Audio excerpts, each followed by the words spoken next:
Welcome to Penrose Learning, where we make understanding easy. You will start by preparing the device. Make sure battery is above 20% and you have access to settings. Open Settings, then go directly to Sound and Vibration. This is where System Haptics Live. If you don't see the option, enable Developer Options and confirm MIUI version supports haptic feedback. This matters because older builds hide the control.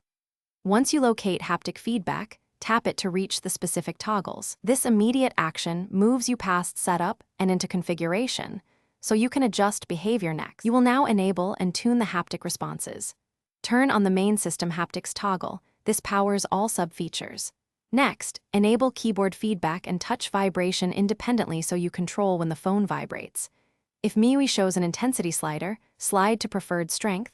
Higher feels stronger but uses slightly more battery.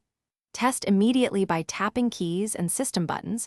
Use the preview button when offered. Make sure to compare feel across apps, because some apps override system settings, and that's why testing matters.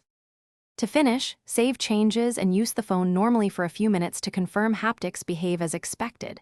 If feedback is inconsistent, restart the device. That often resolves service glitches. Make sure MIUI is up to date, since updates can restore missing options.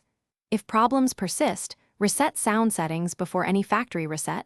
This preserves data while restoring vibration profiles.